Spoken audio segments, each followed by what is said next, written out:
Benghazi. And she learned the arts of eloquence and writing, calculus, horse riding and bravery. And she learned all the handicrafts of men and women until she became unique in her epoch. The story of Nur al-Din and Maryam the Beltmaker.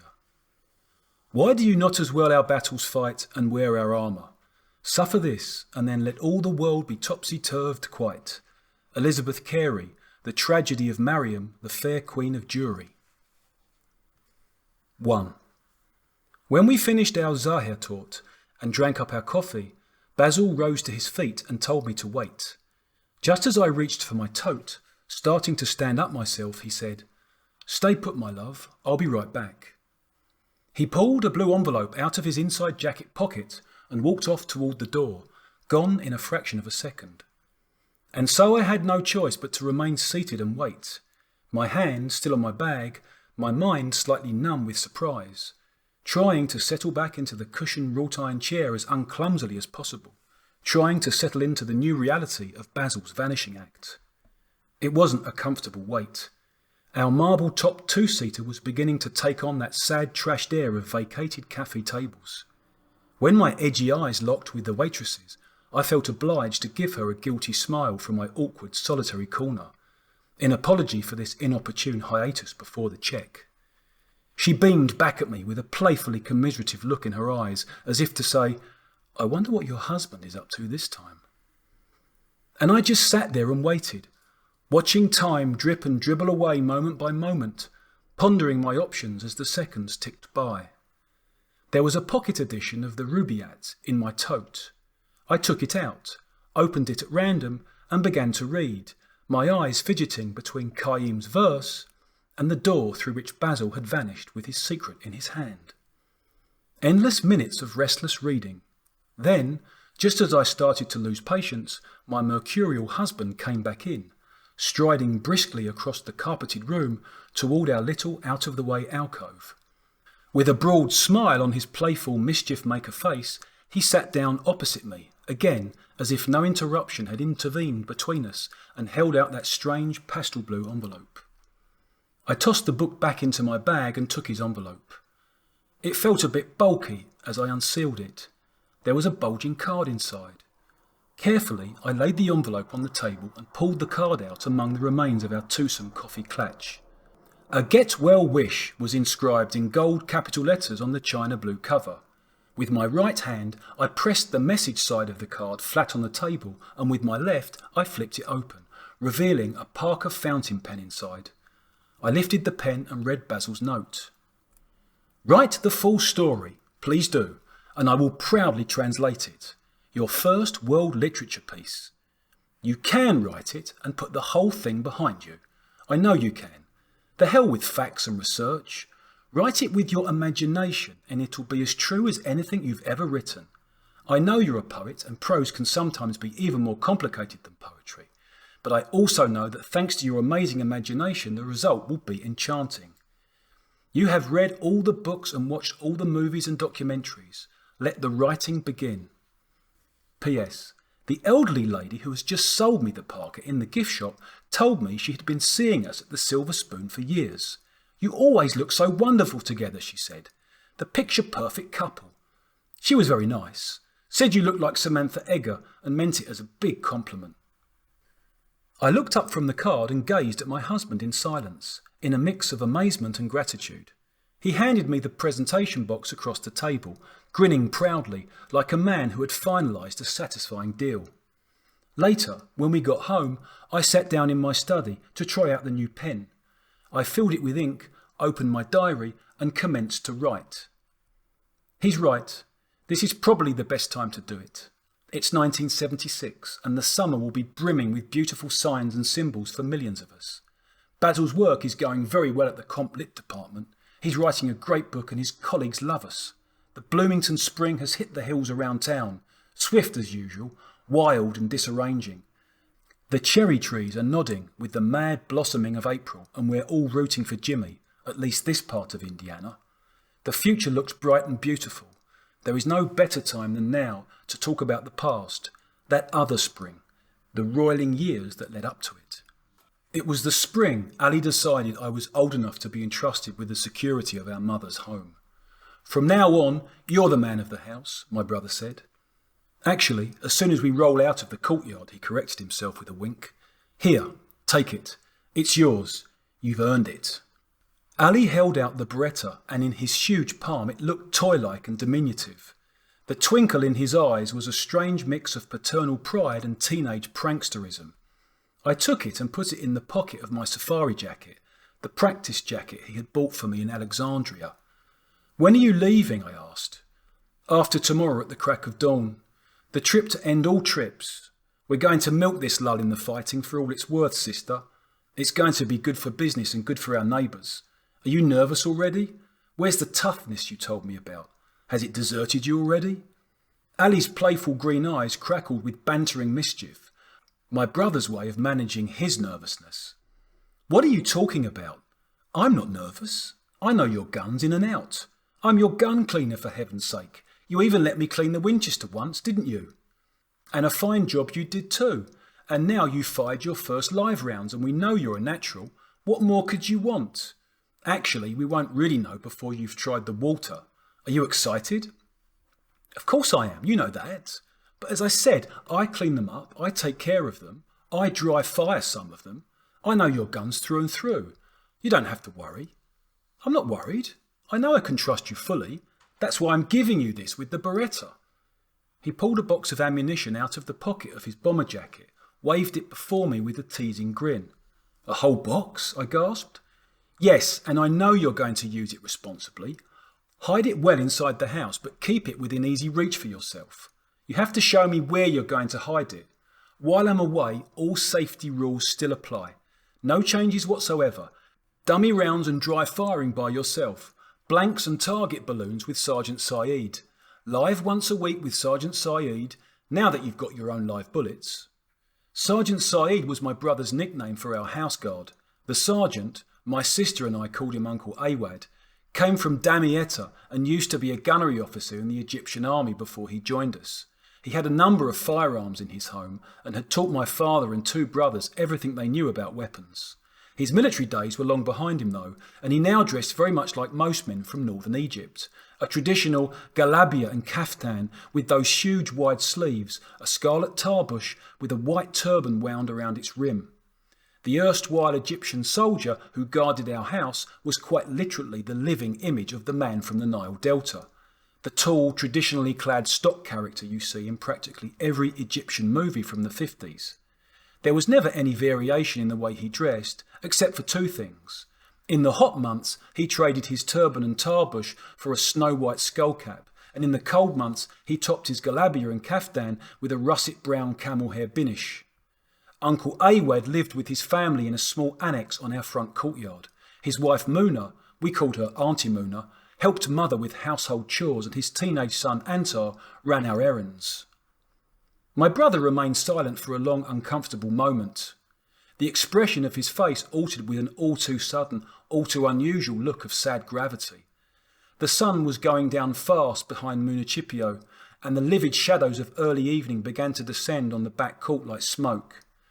Our black and white target stood as if suspended in the shadow of the north wall, its rusty frame invisible against the dark mass of the tyre backstop. There were noises of kitchen clatter behind the wall separating us from the house patio. Dinner time approaching. He leaned toward me and said, "I can trust you with those deadly weapons, sister, can't I?" The amber starbursts around his pupils were like streaks of luminescence converging towards the pitch-black centre of his intelligent eyes. "That's absolutely right," I replied. "You can trust me." With his eyes still fixed on me, he pointed back over his shoulder toward the outside stairs and the rooftop laundry room. That laundry room was the highest point of our house. He said, "The binoculars, Mariam. Will you remember what I told you? I know the rules by heart, brother.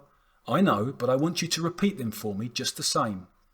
Use them upstairs inside the laundry room only. Always keep them in their case. Don't let anybody see them. Never lean outside the laundry room windows when using them.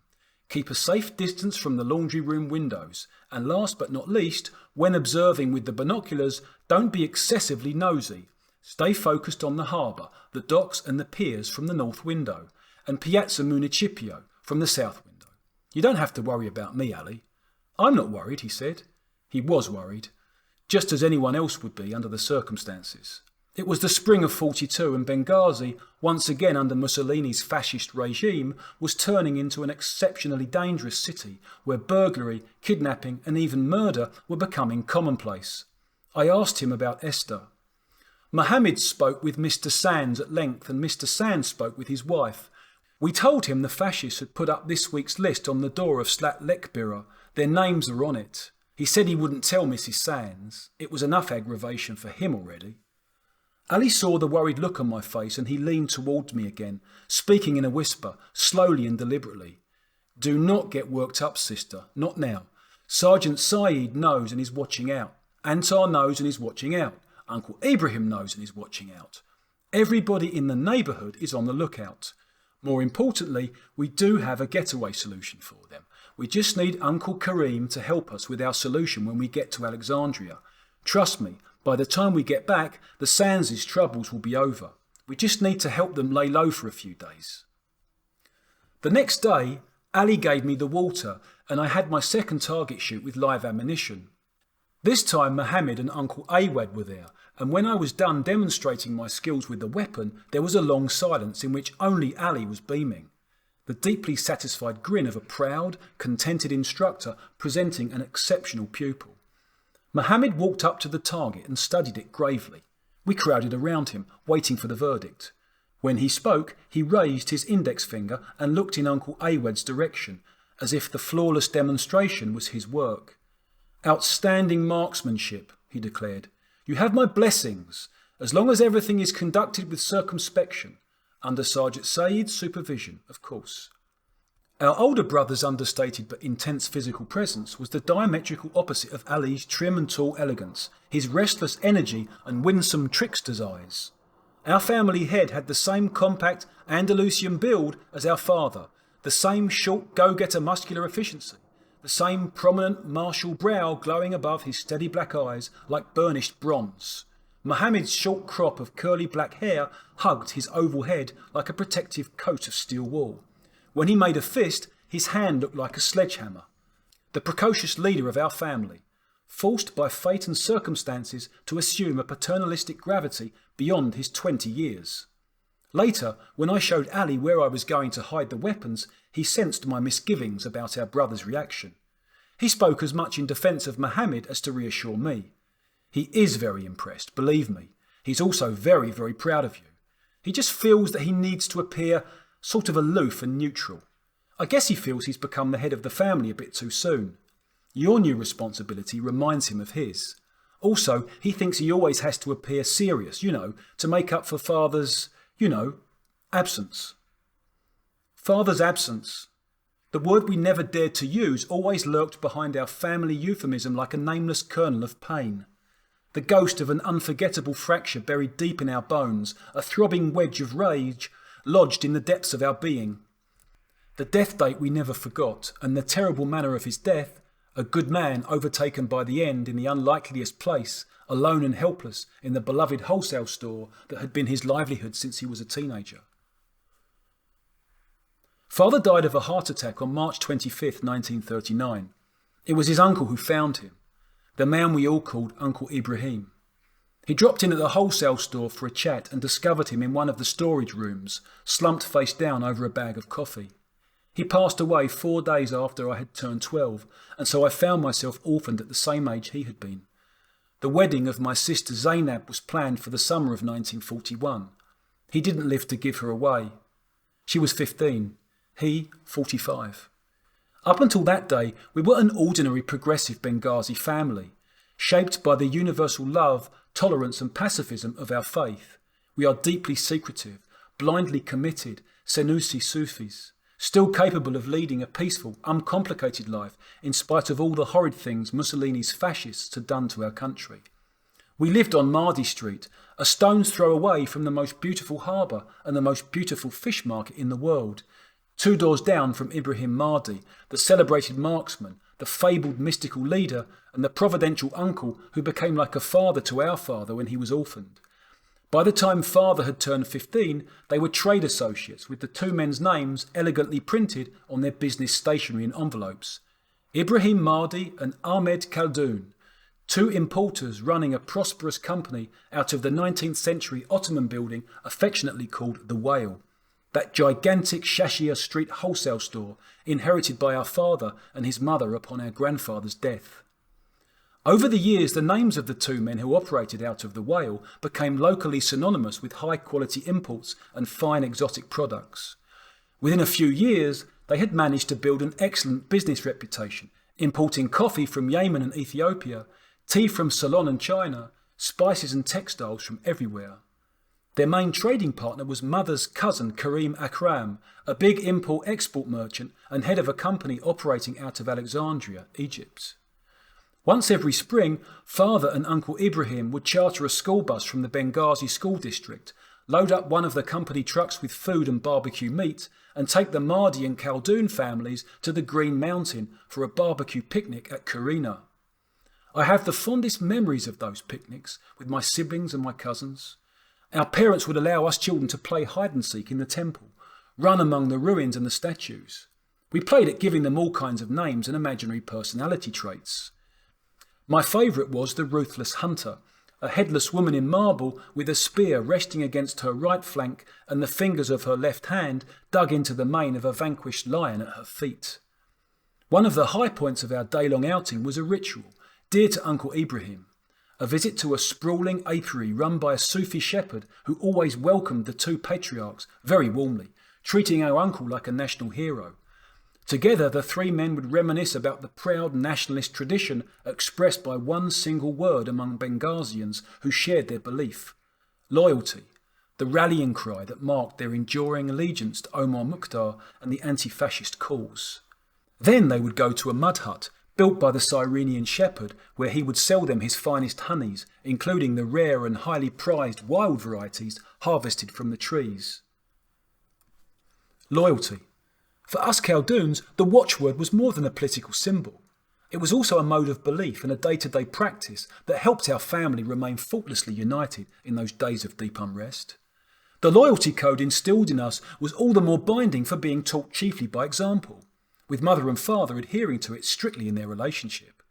To take one instance, loyalty played a major role in keeping our parents cohesive on the question of their daughter's upbringing. In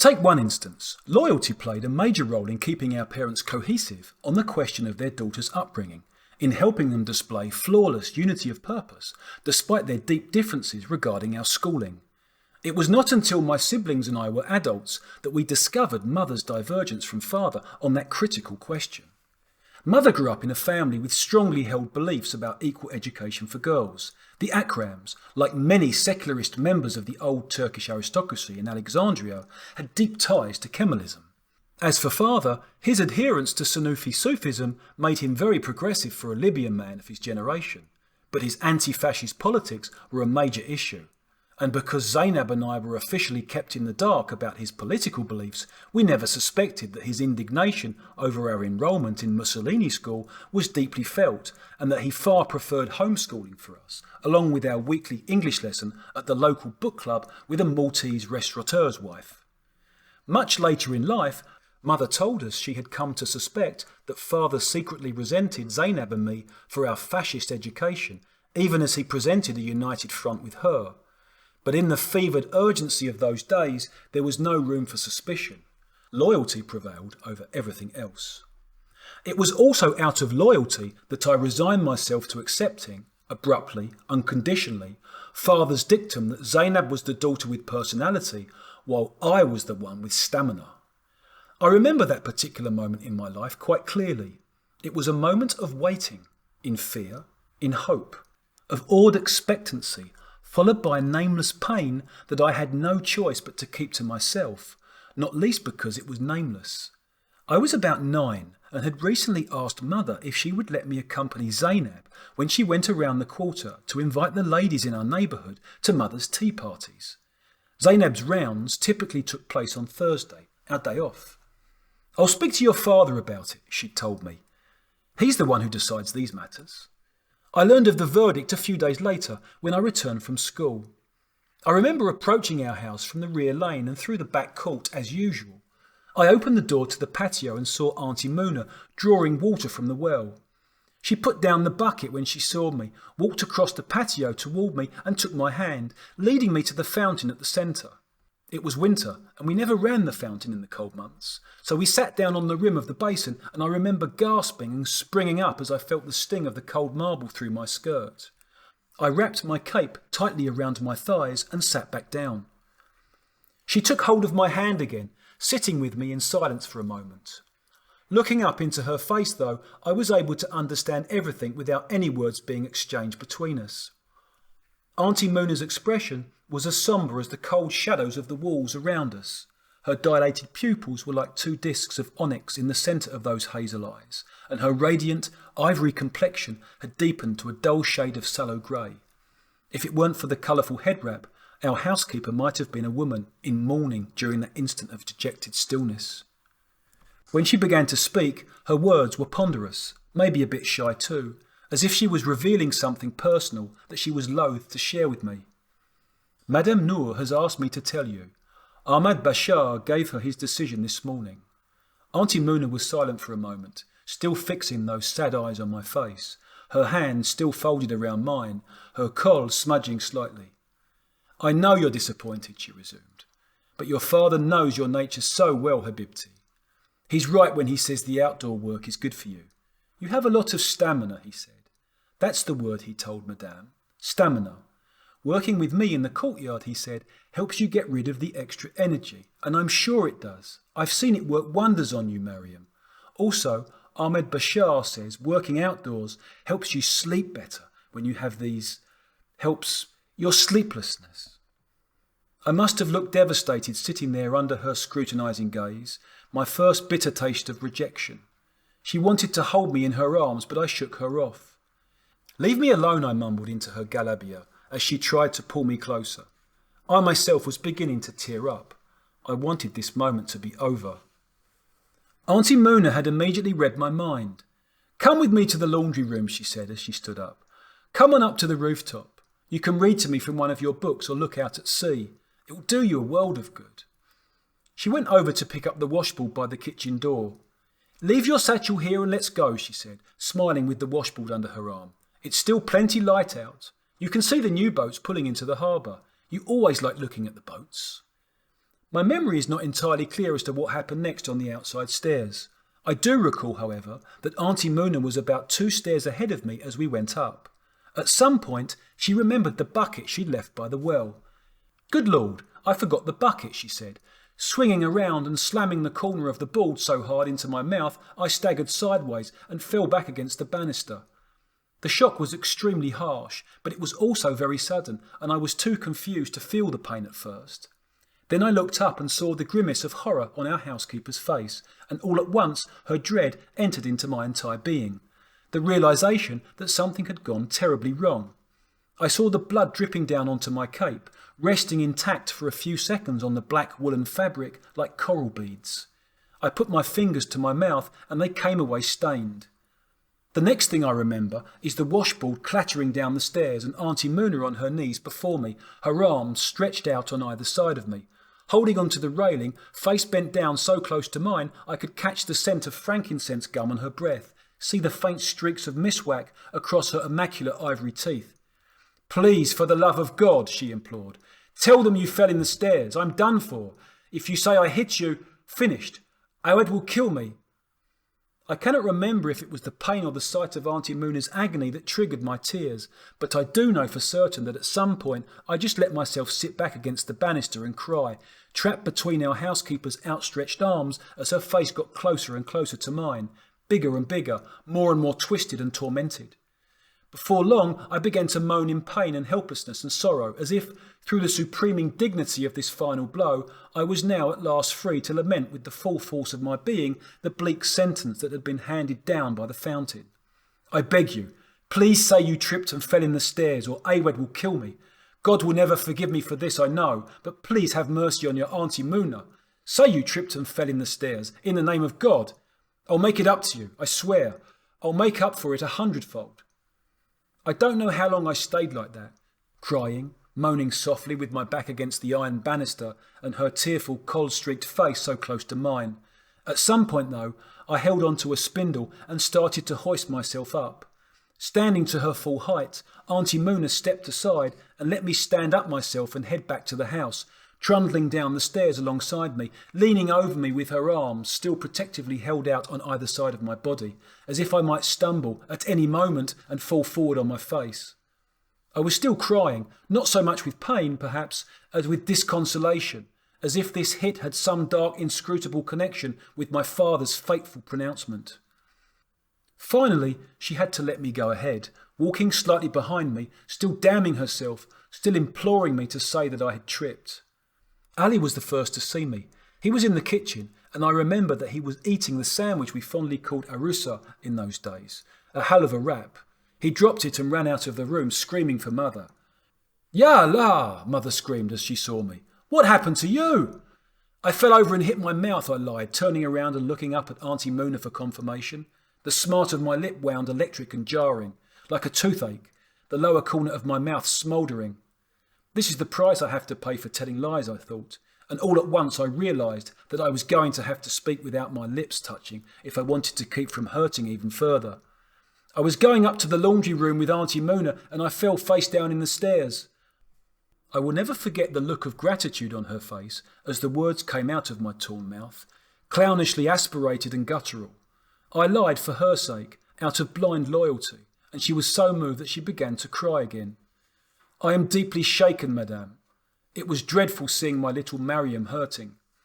"Let me see your mouth under the light," Mother said, her eyes still fixed on me with a frown, as if she had difficulty making sense of my story.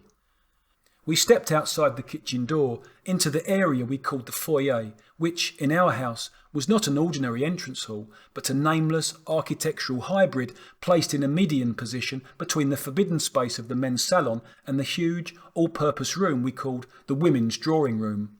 That oddly named foyer gave no access to the outer perimeter of our house, a completely hermetic space accessible only through the doors of 3 rooms abutting it, the kitchen and the 2 segregated drawing rooms.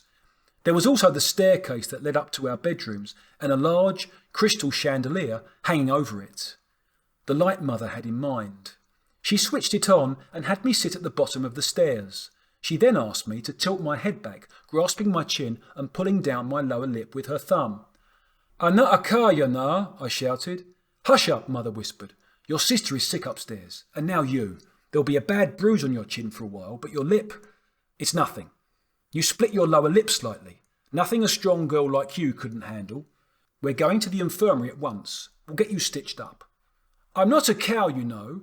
That was what I was trying to say, but with my excessive fear of any bilabial contact, my words came out as an incomprehensible jumble. "Ana akar," I repeated. "What?" Mother exclaimed. "You have to stop straining your wound till we get you stitched up. Understood?" Hearing those words from Mother, I just could not help it. The retort shot out of me with a force of sarcasm and levity that both scared and excited me. "Nein, it has been straining all afternoon," I replied, deliberately exaggerating the distortion in my pronunciation. "Never mind, it has been straining all afternoon," was what I both said and not said, taking both solace and pleasure in the realisation that I could now use my injury as a secret weapon. Get away with telling her what had been on my mind since Auntie Moona's dreadful revelation at the fountain. Mother just rolled her eyes. She ignored my words and took a step behind me. I turned around with a secret shiver of anticipation. The cuddy-size alcove, wedged between the staircase and the women's drawing room, functioned quite like a miniature walk-in closet. It had a high shelf for our candlesticks and our stock of candles, along with a wall-mounted coat rack underneath it for the coats of the ladies who socialised with us. The shelf was also where her wallet was, a wristlet wallet of dark green leather in which she kept some money for immediate daily expenses. She reached up for it, opened it, pulled out a couple of slips and several bills. She took a look at the slips, counted the bills and put everything in her purse, which could only mean she was going to accompany me to the infirmary. "You stay right here with my boy," Mother said to Auntie Moona and Antar when she got to the infirmary, the one opposite Scuola Elementare Emilia Giovanni Gentile, where my sister and I went. Then the two of us stepped inside the building, and immediately my oversensitive nerves and allergy-prone nose started reacting to the smell of formaldehyde with a violence that made me feel staggered and puny. We'd barely walked into the hallway, and I was already overwhelmed by nameless dread. "Please, Mother," I pleaded. "I'm sick. I can't walk." I began to bury my face between the flaps of her wrap coat, pulling them toward me, trying in vain to conceal myself from the metallic reek, the raw nakedness of this place, its glaringly lit, shockingly white-walled starkness. "Come now, child." Mother stopped and argued with me gently. "If we don't take care of your wound now, your lip will be marked with an ugly scar for the rest of your life. You have to be strong, my darling, and it'll be over in a few minutes. Believe me, Habibti, it's going to be very quick." I was still unresponsive, holding on to her coat as to a curtain, trying to hide my face. That was when she decided to force me inside. Mother put her arms around my shoulders and quite literally steered me towards the small waiting room, which was empty and had an even stronger alcohol smell than the hallway. "Look at me, child," Mother said, as soon as we were seated. "Come now, look at me. You want this to be over, right?"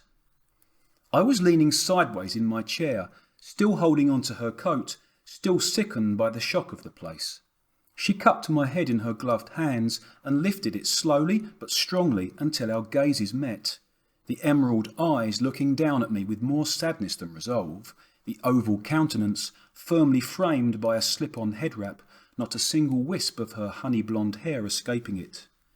It was the first time in my existence that I found myself studying my mother's appearance with a measure of detachment. And for all the emotionless frigidity of that moment and that space, I could not help but find some form of nameless solace in the sheer beauty of the woman who bore and reared me, the statuesque evenness of her alabaster face, the subtle blush of her cheeks, the wistfulness of her sandy eyebrows. "You want this to be over soon," she repeated, her tone urgent but not hard, her eyes still sad. "Am I right? Answer me now."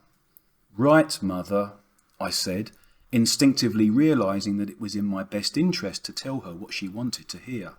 "All right then, there's only one thing you need to do if you want the whole thing done quickly and without pain. As soon as they take you in and ask you to sit down, be sure to keep your eyes closed till they're finished. Promise me you'll do that, Habibti, and everything will be all right. Promise?" Once again, I had to tell Mother what she wanted to hear. I promised, and for a moment felt relieved and not so weak anymore. Then an orderly stepped into the room, and I found myself flashing back to that feeling of frozen fear in the hallway. He was the same mysterious man I would notice every now and then outside the infirmary, a gaunt, chain-smoking, tobacco-skinned Sicilian who wore an outsized lab coat, a precarious comb-over and bottle-bottom glasses that obscured his gaze and gave him a desperately sinister air. Most of his body was completely indiscernible under that incongruous white coat. When he saw the horror on my face, the orderly gave me a coffee and tobacco-stained grin, which made me feel even more faint and agitated. He called out to one of the female nurses, to my relief, an Egyptian name. "Ratiba," he almost shouted. "That's right, bring in someone really orderly, exactly what I need at this point." I whispered the words in Mother's direction, as coolly and as articulately as possible, even though I was fully aware that my mouth was going to hurt. Mother couldn't help it. She burst into half-suppressed laughter. "You and your bizarre jokes," she exclaimed, trying to sound dismissive and save face in front of the man. The combination of the pleasure taken in that quip and the pain burning in my mouth made me feel heroic all of a sudden, almost elated. And I suddenly realised that, bizarre jokes or no, if I could raise a laughing Mother in this place, I could certainly walk with Ratiba to the dreaded operating room and face my ordeal alone. Back in the waiting room, Mother tipped Ratiba and inspected the stitches, holding my chin between her thumb and index finger, scrutinising the nurse's craftsmanship with the same critical frown that would darken her face when she supervised our schoolwork at home. "Thank you, Sit Ratiba. How is her wound now?" she asked, looking up at the nurse. "Like it never happened," Ratiba chimed, drawing on a big lump of frankincense gum as she spoke. She handed Mother a vial of iodine and a small box of cotton batting. "They're absorbable sutures, no need to come back. Just don't forget to disinfect it on a regular basis. And no more yawning in class for the next fortnight," she said to me, pinching my cheek with a mischievous smile, a jocular familiarity that Mother was in no mood to tolerate. "My daughter is no yawner, take my word for it. Her trouble is actually allowing herself to sit back and take it easy every now and then. Goodbye, nurse." Out on Piazza Municipio, I felt the full lash of the chill, damp wind, and all at once was thrown back into that fateful moment at the fountain, feeling cut off and forlorn in the raw air. We were walking toward the horse-drawn streetcar, and my sombre thoughts must have infected Ali. He trailed behind the four of us with a listless, dejected air. 4 mighty draught horses had just been hitched to the coach, while the outgoing ones stood stone still by the curb in their blankets, their heads lowered against the damp wind. Mother urged us all to get on the streetcar, but my brother stood motionless beside the idle horses, staring into space and frowning, absently grinding his heel into a gap between the cobblestones. We all rushed to his side. "What is it, son?" Mother inquired, bending over him with a tender solicitude she never showed me.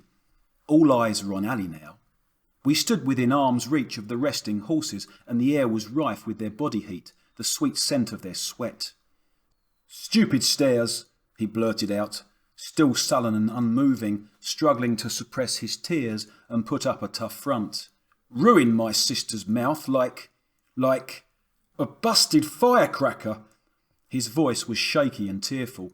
The sight of me bleeding had already deeply unsettled him from the start. Seeing me now with the stitches had unnerved him even further.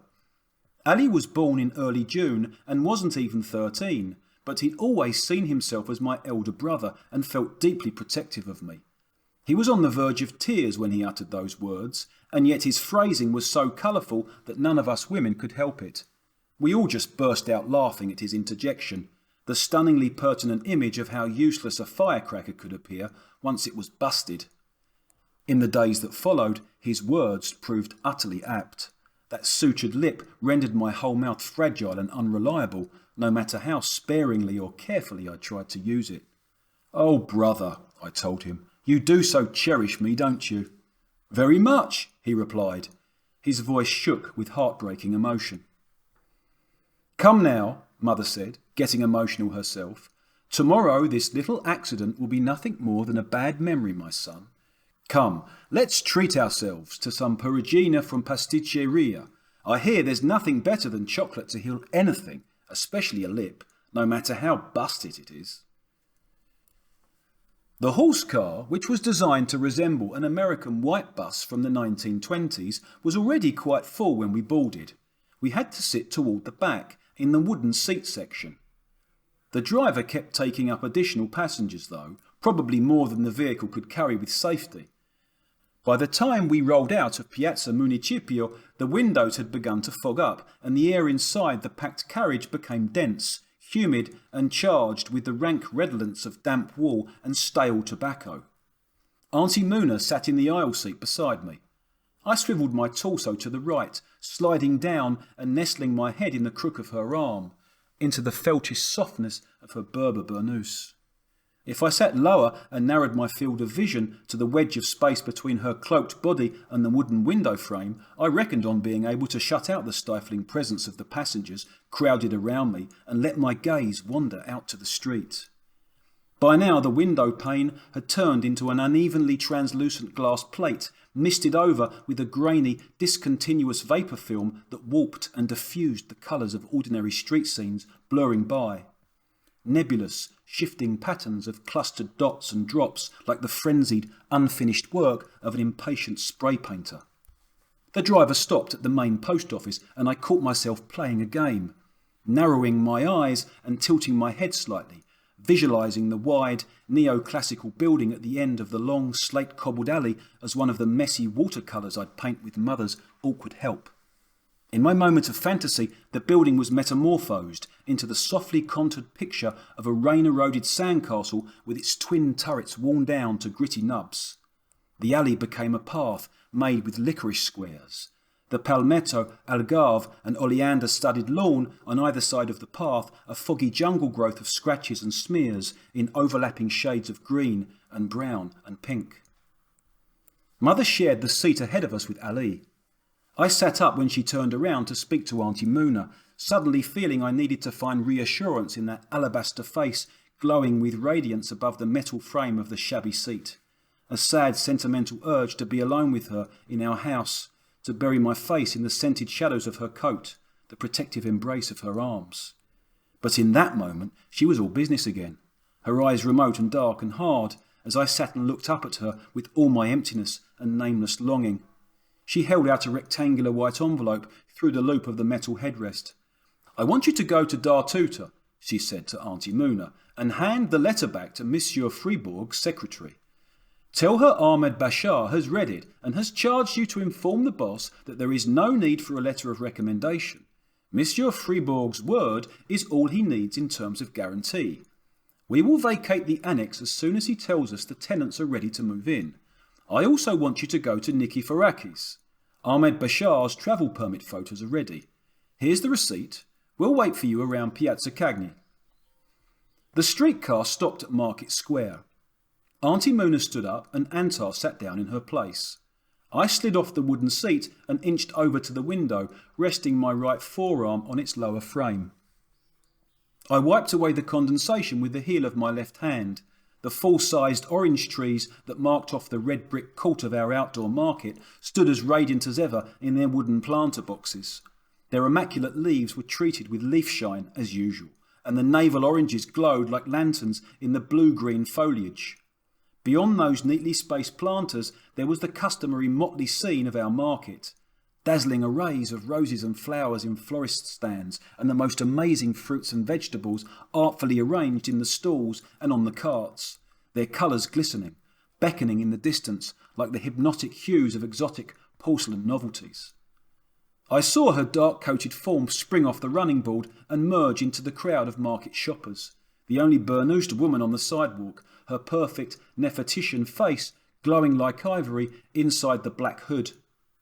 We pulled out, and I kept following Auntie Muna with my eyes, observing our housekeeper work her way through the throng toward the Moorish arcade that housed the mall known among Benghazians by the rather exotic name of the Indian Bazaar, a cluster of shops that contrasted dramatically with Souk al-Dalam, their echoes of faraway mythical lands and dreamy experiences.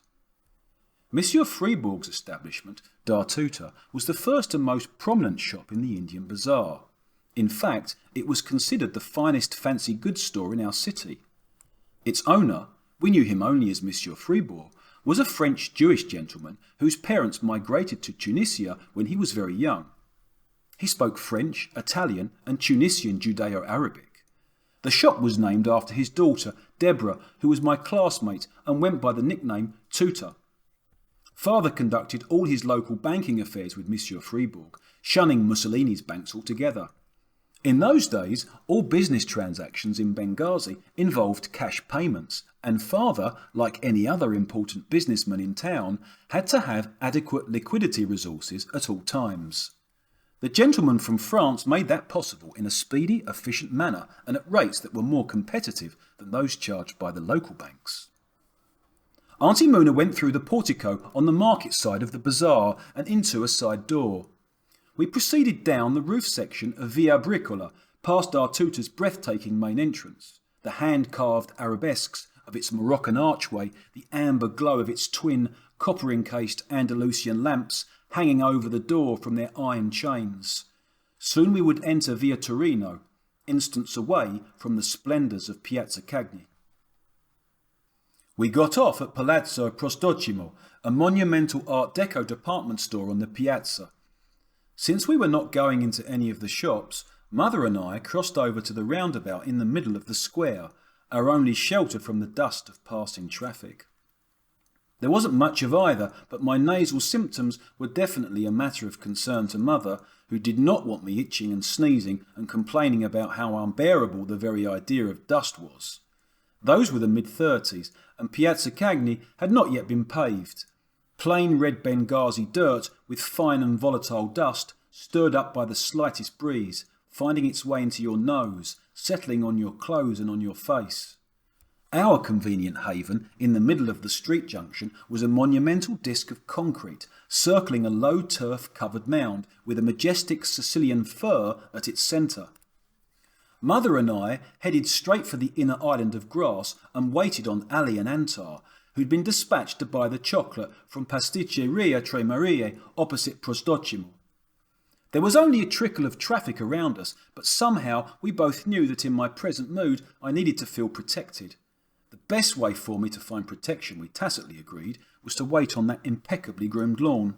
And I did feel safe and sheltered, standing in the shadow of the pine tree, my spirits lifting even as the sky had shifted. We hadn't been there more than a few moments when the sun broke out from behind the clouds, just as it began to slip below the roofline of Palazzo Prostocimo. The metaphoric amber glow of that lowering sun had suddenly transmogrified the entire east side of the square, muted its daunting architectural grandeur into a chiaroscuro scene of enchantment. Our Art Deco municipal theatre, the marmoreal monumentalism of its ice-white rectangular planes and its blind arcade of stilted arches shifting to a grisaille of dark ginger root and burnt umber, the imposing sandstone facade of the military association, pilasters receding into the shadows like half-melted wax tablets, the avenue of slender palms along Via della Stazione stretching out to the eastern horizon in soft, paper-cut silhouette.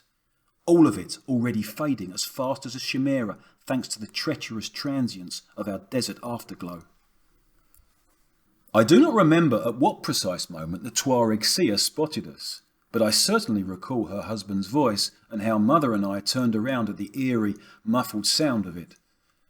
"Markunda!" he yelled, and went on shouting at her, in Berber. "Stay right there! I won't be long!" she shouted back in a strange Maghrebi Arabic dialect, not from around these parts, and not from east of here either. Probably Algeria.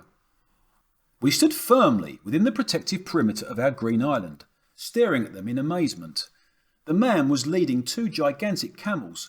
The one he held in rein was burden-free and elegantly saddled, while the other looked overloaded and had its rope halter tied to the backrest of the lead animal's seat. It appeared that those monumental ships of the desert had crossed over from the Prostocimo edge of the square, just like us, and their human leader was now hovering miserably around Mother and me, protesting as his wife commenced to approach us. She'd already stepped onto the concrete ring of the roundabout, leaving her husband decidedly behind her, as if he was a burden or an embarrassment. And so he came to a halt, just a few steps from the circular structure with his face all but invisible within the folds of his litham. The hood of his burnous was pulled down low, which made his voice sound remote and cavernous. "Come back here, woman," he moaned, in Arabic this time, even as a Fiat truck came roaring around in a cloud of dust, nearly grazing the second beast's rump. The driver was in no rush to move on, though. Hitting the brakes unnecessarily, well after he had cleared that poor underdog camel, he leaned on his horn and out of the window, taking his time to hurl an elaborate insult at the stranded stranger. A visibly serene Markunda walked on toward us, unperturbed by the Italian's display of machismo, a broad smile on a face that did not betray any hint of the strain of desert travel. Her immaculate teeth flashed like chalk between freshly painted, dark purple lips. She wore the traditional indigo turban loose to show off her pleasing countenance, her raven hair and marvellous Tuareg cross earrings. The seer had now crossed all the way over to our grassy little haven and was standing right before us. Markunda's eyes were the first thing I noticed as I studied her face. The aquamarine luminescence of those eyes made a contrast with the copper glow of her flushed cheeks that was ineffably compelling, haunting beyond words. Suddenly, all of this seemed so beautifully unreal. The otherworldly garb and ravishingly rakish demeanour of this strange woman materialised from nothingness, just like our chance intimation of spring in the dead of winter. There were now 3 of us, as Mother and I clung to the last rays of the sun, sharing our haven of lush lawn and crisp, pine-scented air with Markunda, her endless eyes, an irresistible smile, her bizarre offer to talk to me about what she called the path of my destiny. I was just passing through here. I could have kept going, but I saw you were hurt and knew I had to stop and talk to you about the path of your destiny. Fate has made our paths cross. It has put me in your way so that I can help you understand the meaning of what happened to you today." She had now switched to standard Arabic, awkwardly eloquent and imperfect, but fully understandable, notwithstanding the staccato cadence of her Algerian accent. We stood facing east, and the twilight sky was like the mottled hollow of a clay oven, the dead still palms like raven feathers on charred sticks. "Look," she said, and waved her hand, encompassing the horizon. "The wind has quieted, and the sun, even the sun, is giving you a sign. It's telling you how many beautiful things life has in store for you, in spite of the injury and all the grief. Listen, I am a seer, and I can help you with my powers. Let me tell you what I see, and then I'll give you something to keep with you at all times. It will protect you, day and night." Mother was suspicious and dismissive. "My good woman," she interjected, "we're just like you, strange as it may seem. Passing through. No time for fate and signs and all that. Just get back to your husband and leave my daughter alone. Keep to your path, and make sure you always introduce yourself as a fortune teller. It'll sell better." I very much wanted Markunda to read my fortune, and I wished the woman would stand fast. But Ali and Antar had emerged from the pastry shop and put a stop to my wishful wonderings. They stood under the marquee, laughing and trying to stuff their mouths with what looked like chunks of pinkish pastry, tossing their heads back with every bite so as not to miss a single crumb of whatever it was they were eating. A patently ineffective approach, judging from their coat lapels. Ali was laughing so hard he staggered backward against the marquee post, still tilting his head back in a vain attempt to keep the crumbs from scattering on his coat. "Ya Allah! He's going to choke right before my eyes, as if I haven't had enough turmoil for today." "Don't you worry, madame. I'll get them." Auntie Muna was just about to join us, but instead she hopped off the roundabout and headed straight across the junction toward the marquee under which my brother and her son stood, as they tried to brush off all evidence of their surreptitious purchase. Meanwhile, the lead camel, having somehow managed to edge its way onto the roundabout behind its master's back, began to put its size and the astonishing length of its neck to excellent use. With its hind legs half folded and its forelegs lowered onto the concrete surface, it bent its head down, extended its neck as far out as it could, and commenced to sample the lawn on which we stood, raising its head critically after the first few bites, chewing our finest grass roundabout even as its follower stayed put on the other side, looking as forlorn and left out as the scorned husband. Inevitably, the Tuareg man felt a tug on the rein and turned around. Seeing what was happening, he had no choice but to step onto the concrete ring and rush toward the beast, trying to dissuade it, cursing his fate in Maghrebi Arabic, mumbling something about the Sudanese watchman, an Eritrean carabiniere standing guard by his candy-striped sentry box outside the Military Association building. "Give them some carob," she ordered her husband. "That'll keep them from getting into trouble with the soldier, chomping on the Italian's fancy grass. Nobody's going to like that here, certainly not him over there." "Their grass?" Mother shouted, but before she could launch into a political lecture on Libya being our country and everything in it being ours, the carabiniere came striding across the junction, rifle ominously unslung, and stood squarely facing the terrified Tuareg. Outside the pastry shop, the rest of our party stood on the edge of the sidewalk, petrified with fear and surprise, eyes riveted on our surreal scene.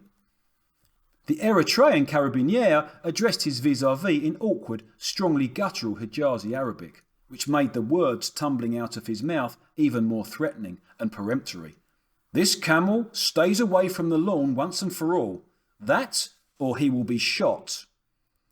But then Markunda, who had already anticipated the confrontation without us even noticing, had managed to bring forth 2 feed bags from the loaded camel, holding them up with a broad smile and prestidigitator's panache. Not only was she unfazed by the brutal show of force, she was clearly having her fun. "Carubo, signore!" she exclaimed in awful Italian. Carubo, per favore. Bono camele, per favore. Tutto bene. Carubo, he corrected her, with an expression of amazement and disgust on his face, failing to acknowledge the humour in the seer's deliberate shift from Arabic to Italian. Her satiric gesture was not lost on Mother, though. As soon as the officer was gone, she turned to face Markunda with a smile. The my good woman condescension of a moment ago had now given way to solidarity. Mother said, I was going to dismiss you out of hand just then, but seeing how this lout treated you and the rest of us, camels included, I will stand my ground right here and we will take our time and have you read my daughter's fortune. We will eat the chocolate right here, just to spite that no-good, boorish occupier. Amen to that, Markunda exclaimed. The reading didn't last more than 10 to 15 minutes, and yet Markunda was able to put her finger on some of the most crucial things my inner world revolved around. The inexplicable sensitivities, the middle-of-the-night onslaughts of unruly ideas and unrelenting mental energy, the sudden clouds of anxiety and underachievement guilt. I remember her examining me with those uncanny eyes in all their mesmerising, unearthly beauty. Markunda punctuated her prophecy with beautifully choreographed, serpentine hand movements that made the silver bangles on her left wrist tinkle like glass chimes. My rare gifts, she said, would come with great challenges and fears, but by and by I was bound to triumph over all those hurdles, go on to do things no girl had ever done before. You wake up in the middle of the night, Mariam, she said, many a night, full of trepidation and longing. You see very far and hope and pray for all the things you see. Despite your unusual height and physical strength, the longings in your heart are far greater than the power of your body, child. But your body will catch up, and then you will do the things you are destined to do, deeds the world will marvel to behold. You will travel far, and the work of your hands will surpass all human imaginings. Markunda suddenly fell silent. She lifted up her right hand and contemplated it for the briefest second. Then she worked a luminous rosary off her wrist and let it slide down into the hollow of her upturned palm, its beads throbbing with an opalescent glow. Mariam, she declared as she held out the gift for me, with this blessed rosary by your bedside, you need never fear waking in the middle of the night. Reach for it every time your heart wakes in the cold darkness, and you will find it comforting and reliable. Hold it in your right palm and keep gazing at it in the dark as you recite these words that I am about to give you. I took her gift with my right hand. The seer glanced to her left, then her right. Seeing that there were no adult males around except for her husband, she pulled down her turban and, reaching behind her head, lifted up a dark brown deerskin pouch she was wearing on a leather string around her neck. Unlacing the drawstring, she pulled out a wafer-thin, oddly luminescent, yellowish thing that looked like a jagged shard of honeycomb or shale. She kept the object on the flat of her right palm and held it out for me to see. It was an age-old piece of thick paper inscribed with very fine Kufic letters, written in carbon ink and arranged in the shape of a labyrinthine seal. This is the greatest safeguard of all, she sighed, perhaps with a hint of regret. The verse of the throne. During the day you will wear it on your breast like a shield. It's from my grandmother and now it's yours. Keep it in its pouch at all times. It will protect you, day and night. Night had all but descended. It was time to go. Mother had paid Markunda, and the seer and her husband had vanished from our life as swiftly and chimerically as they had entered it. The pouch with the blessed Quranic verse was dangling from my neck and the magical rosary in my coat pocket. We headed for the tall reddish lantern that marked the streetcar stop as the facade of Pandocchi became ablaze with its multicoloured web of light strings, winking on and off. A luminescent gingerbread house with its amber glow display windows like stage sets just before curtain up. Listen, I whispered to Ali just before we went into the bus. What were you eating back there outside the pastry shop? Oh, something very special. Tell me, what was it? It's made with a special berry. Strawberry, of course. No, stupid. If it was strawberry, I would have told you. It's a special berry from Europe, and you have never eaten it. You're eating pastry with a special berry? It's not a pastry, simpleton. It's a sort of puffy candy. Meringue, that's what they call it. It's French. What? I have never ceased to wonder, why was it so important for me to accompany my sister on her Thursday rounds? Why did I choose to immure myself in mutism, never pleading with mother, never protesting? Loyalty again, along with the feeling deeply seated in our collective imagination that we all lived in hard and trying times. Cruel times of pervasive precariousness that were relentlessly testing our strength and endurance, both as individuals and as a family. Times that were always threatening to destroy our livelihood, nullify our prosperity. And so, with that awareness hanging over our heads like a sinister cloud, we accepted as a matter of course that we should never take our wealth for granted, finding assurance and order in the work structure set up by our father, the tasks that were essential for our survival as an economic entity and that were somehow made inseparable from our existential stability as a family unit. In those days, sales volume at the Whale was not solely dependent on the foreign goods that came in through the port of Benghazi. In fact, that segment of our business didn't carry a wide profit margin. The products my father and brothers brought into Libya from their gruelling trade trips to Egypt and Sudan were far more profitable. Cross-border imports that allowed the company to maintain its competitive edge, along with its capacity to offer a wide variety of the low profit margin imports we carried in stock at the wholesale store and in Uncle Ibrahim's spice and herb shop.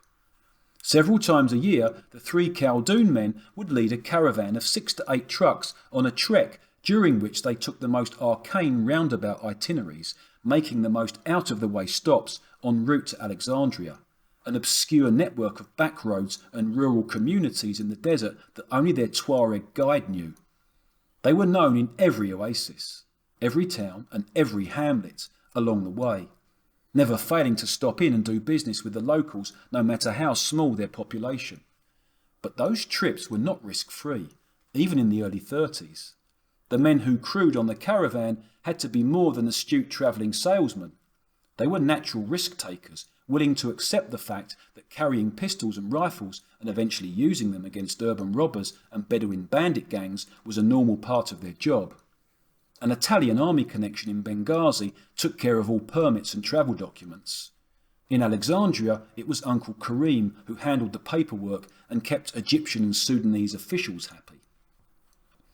Among the products my father and my 2 brothers brought in from Egypt and Sudan, gold, jewellery, textiles, makeup and foundation garments were the goods with the highest profit margins. Every member of our household was expected to perform at least one important task that revolved around those imports. Mother and Zainab's function was to put together tea parties in the women's drawing room for the prominent ladies of Benghazi and its environs, presenting the wedding jewellery, dowry gold coins, accessories, perfumes and makeup imported by our men. During those precious clatches, effectively advertising showcases, we served coffee, tea and Levantine ice creams and pastries catered by Auntie Fatima, the Algerian wife of our local Lebanese pastry chef. We also served Italian chocolates and candies that Ali would bring from Pasticceria Tre Marie. As for me, my task consisted in working with Auntie Muna and Antar during those Thursdays that were so crucial to the company's success. Thursday was known among us women as Fabric Day, an exceptional and noisy happening in our house. A day during which, except for Antar's participation, the front yard was metamorphosed into exclusively female territory. A frenzied working space where the textiles that were brought in from Egypt would go through the final stages of processing before they were trucked to Benghazi's retailers. The imported fabrics came in tied bundles of neatly folded fat quarters. A typical bundle contained 10 squares of material 18 by 22 inches each. Every time the returning caravan rolled into Benghazi, those bundles were immediately taken to the Moroccan tannery on Sidi Salem Alley across from our home. There they were dyed, fixated and processed in special vats exclusively reserved for the transformation of our fabrics. Pressing each individual square of fabric was the last stage in the process, and it was done in our front courtyard by half a dozen professional ironers under Auntie Muna's supervision and mine. Preparations for that day's work started early in the morning. After the men had left for work, Auntie Muna and Antar would begin by putting out cloth-covered trestle tables on the cobbled end of the men's courtyard, between the gate and the outer door of the men's salon. Then our housekeeper would light the brazier for the ironers, who would show up later with their flat irons. On fabric day, my job consisted in observing the court and liaising between mother and the workers. I was also in charge of supervising Antar as he conveyed the material from Sidi Salem tannery to the ironers. Equipped with a wheelbarrow, we would both go out through the men's gate to the tannery and load up some of the processed fabric, wheel it back to our house and pile it in a huge box next to the trestle tables.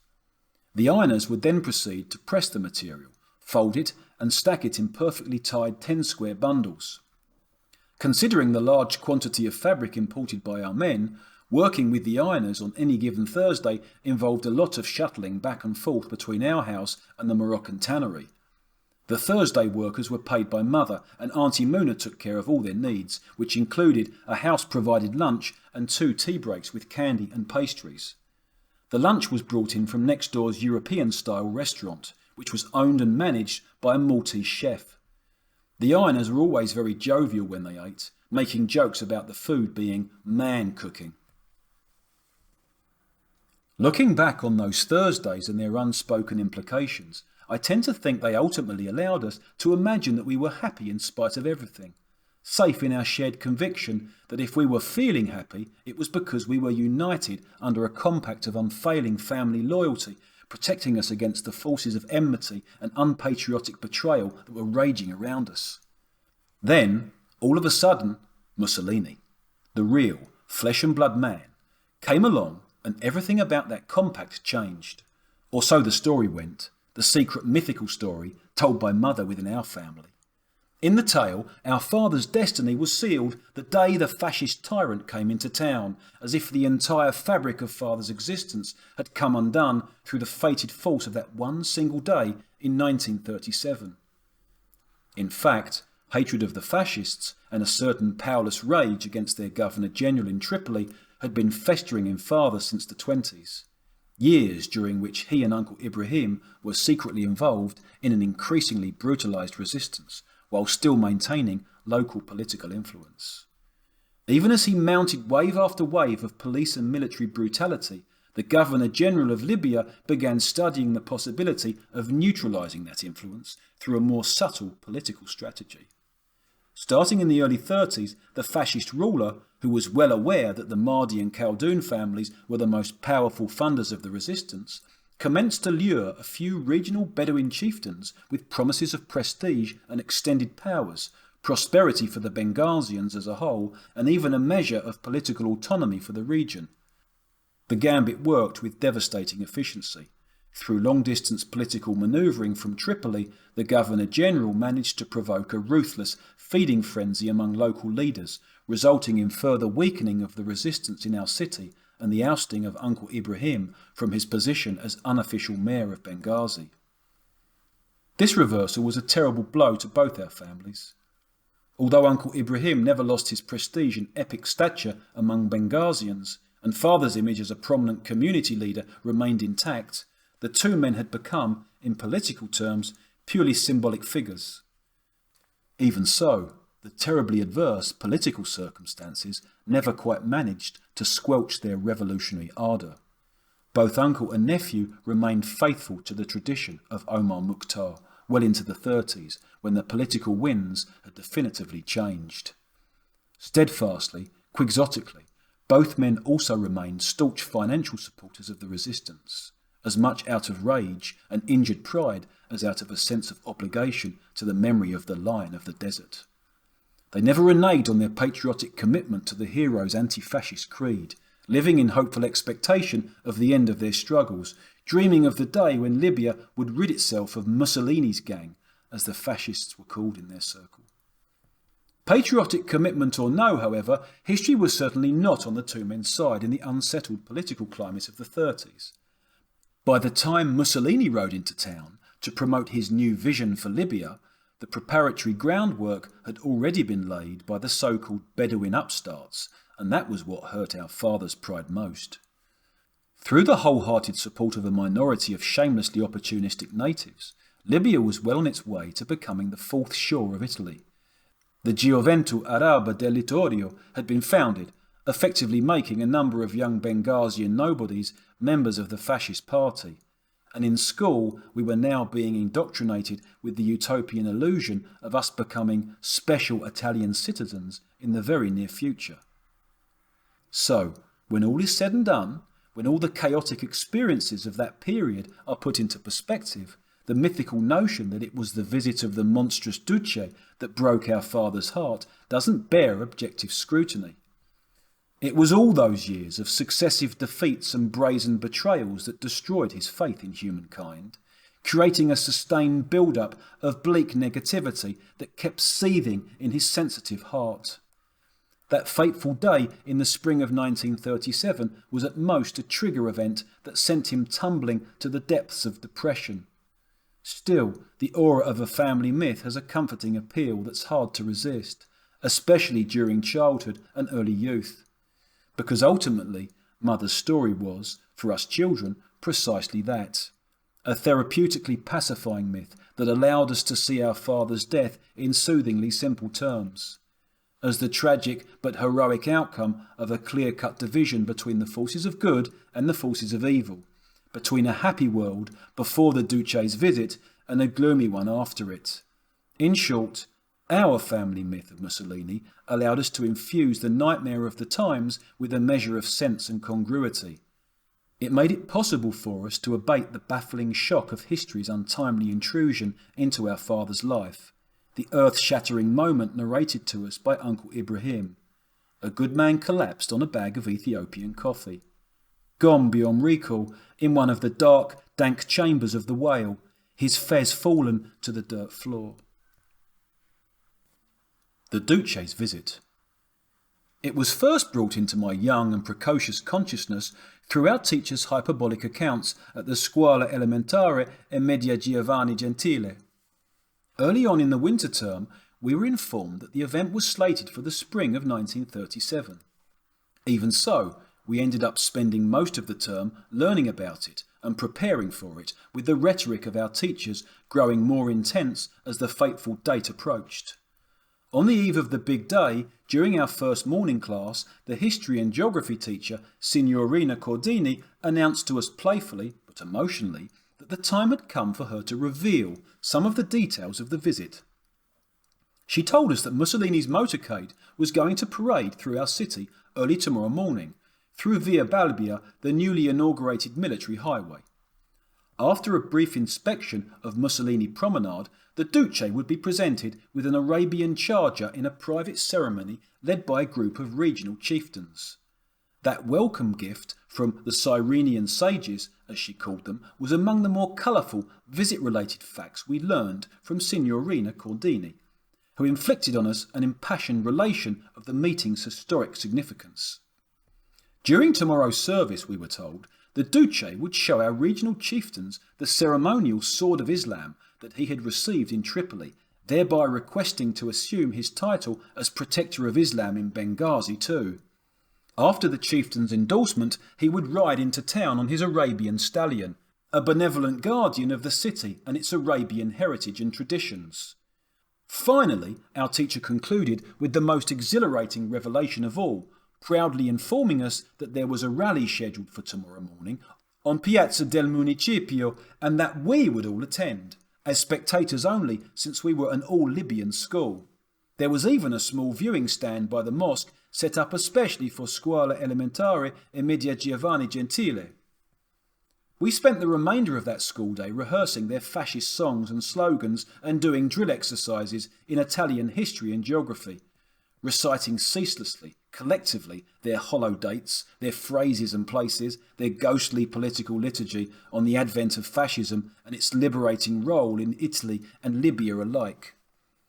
Shortly before dismissal, our teachers made us file quietly out of the classrooms and assemble in the schoolyard, where our principal, Signora Taramelli, spoke to us from a raised platform about something that left us all dumbfounded. The Duce was to visit our school tomorrow after the rally. It was going to be not only a very special day for Benghazi, she proclaimed, but also a very, very special day for our school.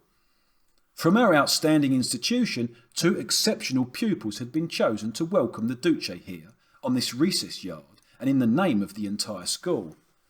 I heard her mention my sister's name and mine. Then she went on to provide additional details about tomorrow's schedule of activities and the meeting place where we were to wait for our teachers before heading out to Piazza del Municipio. When our principal was done addressing us, she stepped off the platform and walked up to my sister, telling her to remain on the school grounds. Our fellow pupils, who had begun to disband, were still reeling in disbelief, chattering excitedly about tomorrow.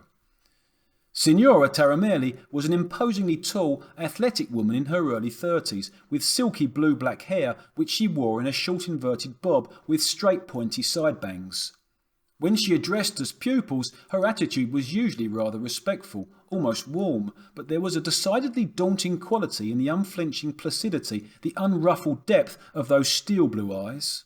That and the Celtic toughness of her high cheekbones and angular jawline gave her an appearance of severity that probably belied a tender disposition.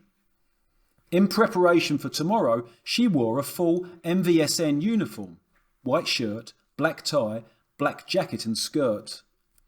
Her head was topped with a 2 large black garrison cap, emblazoned with the Italian farces and the gold fascist eagle.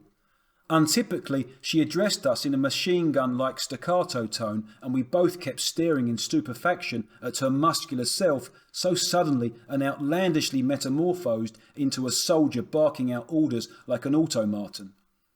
The soft hair of our principal, ordinarily one of her most striking features, was lost in the stark, lustreless blackness of the martial cap, which, besides its glaringly unnatural and unbecoming appearance, seemed so uncanny and contrived, as if it was something she had borrowed from a man in a rash, helpless attempt to hide some deficiency in her person.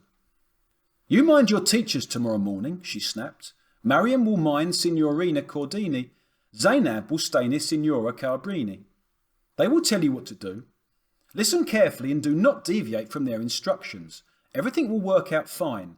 It's going to be a glorious day for our city and for our school." Our teachers stood at attention behind her, all of them looking tense and somewhat angry. They were probably just worn out and horrifically nervous. On our way back home with Antar, I talked to my sister about tomorrow. "Why was Signora Taramelli so upset when she told us to mind the teachers?" I asked. "She wasn't upset," Zainab replied impatiently. "It's the overbite. Sometimes it makes her upper teeth clamp down on her lower lip, as if she's mad. She's very nice, though. Don't worry." "I'm not worried," I said. The next morning, we sat down to breakfast as usual, which was always just the 2 of us girls and Antar. Our men always breakfasted shortly after morning prayer, leaving for the wholesale store as soon as they had finished their meal. Antar was in charge of escorting us to school and back. He had his father's build and at 13 was already as tall as a man and almost as strong. He ate like a man too, and we enjoyed letting him help us finish our food, slipping some of it onto his plate and watching him gobble up the evidence in a few wolfish bites. We had Egyptian breakfast every morning, and so for our escort the fare wasn't at all different from what his mother served in their home. Mudama's fava beans, hard-boiled eggs, Egyptian falafel, we called them tamiyar, and domiati cheese served in a plate with olives and a drizzle of olive oil. Today, Zainab and I managed to start our morning in quiet indifference, trying to be oblivious to yesterday's shrill conversation with Mother, trying to be oblivious to the much ballyhooed event. We stared sleepily into our plates and half ate our food, and for a moment our breakfast went on being just another ordinary, sluggish school-day ritual. Until Mother finally broke her silence. She said, "Your father didn't sleep a wink last night, you know that. He was still in his work clothes, poor man, when he made ablution for the dawn prayer. I haven't seen him this upset since the day Uncle Ibrahim was ousted. He told me you 2 had been chosen on purpose, They did it to spite and mock him, the judicial authority. Those thugs plotted it with the MVSN. That's what your father said. May Benghazi be his last destination, this heartless, murderous butcher. She motioned Auntie Muna to bring our school uniforms and coats. Which way will you be going? She snapped as we stood up. The question wasn't banal. A deliberate, terrible reminder of our conversation yesterday evening and Mother's burst of temper when we had told her about the uncustomary meeting place where we were to wait for our teachers. Mother, really, it's no big deal, Zainab said, speaking for both of us. I know where we're going. From the moment we step out of the women's gate, all we have to do is take a right at the end of Sabia Alley and head toward Marsa Street, instead of the usual route. Then we'll cross our street, Mardi, and head straight for the fish market. That's it. Ali showed us the spot yesterday. On our way to the piazza, we'll be walking right by our house and up Sidi Salem, past Uncle Ibrahim's shop. It's all very simple, Mother. I know the way perfectly, from the women's gate to the meeting place. The women's gate. It was embedded, quietly, obscurely, in the stone wall of the back court, on the Sabir Ali side. Except on Thursdays, the men's end of our home, the Mardi Street side, was forbidden territory for us women. From the front gate and court to the vestibule and the men's salon. Mother's aggravation and Zainab's frantic reassurances were understandable. My sister and I had strict instructions to take the same route and never deviate from it. We were both fair-skinned and often mistaken for Italians. Our parents constantly dreaded acts of harassment or violence. Hence Antar's protective ministrations and the unchanging route and routine, which started with the three of us going out through the back of the house, the kitchen and patio side, the women's gate side, that diminutive, unpainted eyesore of a gate, studded with rusty nails that bled onto the weathered wood, our inglorious egress into Sabir Alley and the flux of the real world. From Sabir, we would direct ourselves towards Sidi Salim Alley, take a right turn there and head south in the direction of Atik Mosque. At the top of Sidi Salem, we would turn right on Sarug Alley where our school was, nestled around a walled courtyard opposite the infirmary and a madrasa. While strategic, Zarug was the unofficial dividing line between the north and south ends of Benghazi's historic district. That corner location of Scuola Elementare Emilia Giovanni Gentili marked the start of the East End, where the mesmerising shops of Souk al-Dalam beckoned, with the eastern half of Sarug meandering through the motley labyrinths of our historic business district all the way down to Piazza Fonduc. But today was going to be different, and Mother was furious. We were to join our schoolmates and teachers by the fish market, and there was going to be a change in the initial part of our route. We had to explain or probably justify the switch, even though we had told Mother everything yesterday right after school.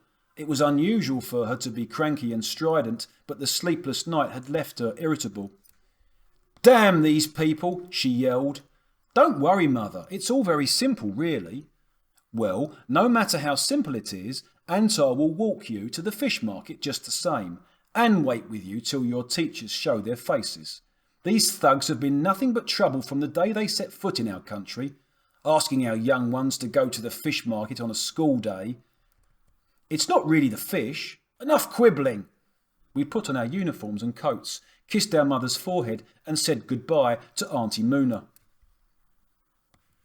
My sister and I walked silently toward the designated meeting place, each of us lost in our own inexpressible thoughts. We had never even suspected the extent to which our parents and the older members of our family were agitated by this sudden turn of events. As far as I was concerned, and although from the outset I had a few qualms about taking today's unusual route, the Duce's visit was just another day at school, and even later, when I found myself on the high end of Piazza Municipio with Signorina Cordini by my side, standing in the first row on that viewing platform, the child in me failed to realise how momentous the day was for the Italians, how high the stakes for everyone involved. Soon we joined our teachers and classmates as planned by the beverage booth opposite the fish market. Those of us who were given permission by their parents to attend stood there in the balmy sunshine and waited for Signorina Taramelli, some 30 schoolgirls impeccably groomed and uniformed, bundled up in our superfluous coats, noisily curious and excited about this unexpected change in our routine. The 4 civilian-clad teachers who were in charge of us stood apart. They were silent and looked tense and broody. Eventually our principal showed up in a topless command car, black uniformed and stunningly made up, next to an Alpini officer with a black raven feather in his forage cap. He pulled his car halfway up onto the curbed, European-style sidewalk, and she stood up and turned round instantly, looking at no one in particular, facing us once again from an elevated position with that ill-fitting garrison cap and that borrowed soldier's expression, her left hand gripping the moulding of the windshield frame and her right raised in Roman salute. The teachers returned her greeting with mechanical symmetry, including Mrs. Aswani, who taught us Arabic. Then, without one word spoken, she sat back down in the passenger seat and the 2 of them drove on toward Marsa Street, heading south in the direction of Piazza Municipio. Our teachers now ordered us to form a column of 2s, and we commenced to walk down Mardi Street until we reached the north wall of our house. We entered the north end of our historic district through the Turkish gate of Sidi Salem, with its impressive colonies of house sparrows nesting cleverly beneath the roof of the quarter, in the space between the gate arch and the eaves. The modern, asphalt and roomy sidewalk of Mardi Street gave way to the brick pavement and shadowy roofed alleys of the old city. The Italian teachers were now treading on alien territory, their familiarity with our quarter being limited to the highly visible, well-guarded stretch between Piazza Municipio and the school on Zarug. To my sister and me, however, this was our neighbourhood, and as we marched into Salem Alley, I could hear Zainab farther down the column behind me already bragging, either to her mate or to Signorina Cabrini, her custodian for the day. "The first whitewashed wall coming up on your right, you can't see much behind it, but that's the east wall of our house. The Moorish door next is ours too. It's an annex, for our tenants, Mr. Sands and his wife. He's an Andalusian shoemaker from Tunisia. They're going to move in next year. The closed door after that is going to be Mr. Sands' shop. The restaurant to our left is Maltese. European, you know, but they can cook excellent Lebanese food for us. You just have to order it one day in advance. The big archway right next to it, that's a Moroccan tannery. Thank God they keep all their stinky vats way back in the courtyard. The big shop to our right with the spice bags, my uncle, Uncle Ibrahim. He has the best spices and the best honeys. Uncle Ibrahim. I saw him right there outside his spice and herb shop as we began to make our way up the alley amid the sweetly confusing aromas of Sidi Salem's north end, a redolence of European cooking overlapping with the spice scents and attars that wafted out of our uncle's shop. But something was deeply wrong with Uncle Ibrahim that day. His expression was altered and strange, arms akimbo, feet firmly planted on the tiny sidewalk, as if he'd been expecting this moment all along, waiting in a state of simmering, anticipatory anger for hours. That morning was the first time I'd ever seen him enraged, and without his inseparable burgundy fez, which he always wore at a jaunty, flirtatious angle. In my memory, our uncle's diminutive height and penciled mustachioed appearance were permanently linked to a certain attitude of childlike cheer and clever playfulness. His face was endearingly ageless and moon-shaped with those round tortoiseshell glasses only accentuating the cherubic chubbiness of his countenance, his otherworldly, dreamy eyes. In that instant, though, there were none of those familiar qualities in him, and I was once again baffled, failing to comprehend the intense, troubled emotions of an adult, this alien look on Uncle Ibrahim's face. For me, the expression of his eyes had always been a mark of warm indulgence and boyish humorousness, but today those eyes seemed impenetrably hard or angry or desperate as he stood between the bags of spices, neatly heaped and displayed on the wooden racks that flanked the doorstep of his shop. Stiff and on his guard in work clothes, the traditional waist-length tunic and shalwar of drab canvas, there was something eerily clerical and bleak about him, looking at us with what seemed like utter dismay or disgust. I couldn't help but feel threatened as we walked past his shop, and I looked back at him over my shoulder. That was when I saw him do it, in a fraction of a second. He snatched off his fez, looking even more threatening with his head bare, as if naked in his near baldness, cursing out loud in a deep, booming voice as he hurled it to the floor. "Alekum ilana! he growled after us, but we kept going, leaving them behind us as we walked on, Uncle Ibrahim and all the other men of Sidi Salem Alley. Puzzled and vaguely titillated merchants standing outside their business establishment for the sole purpose of contemplating the surreal spectacle. A group of Libyan schoolgirls led by 4 women, 3 of them elegantly dressed and made up, disrupting their morning routine with the exotic faraway scents of European perfumes. Farther up on the right side of the alley, opposite the rug merchant, there was the Lebanese pastry store. Just as we passed it, I felt a hand on my shoulder and turned around without stopping. It was Auntie Fatima, the wife of the pastry chef and mother's young protégé. Walking alongside us, she handed me a few pastries neatly wrapped in notebook paper. I held the small package to my nose and gave her a grateful grin. Bird's nest, my favourite pastry. It smelled just like their shop, roasted nuts, melted butter and honeycomb mixed with the rug merchant's frankincense. I put the pastry in my school satchel.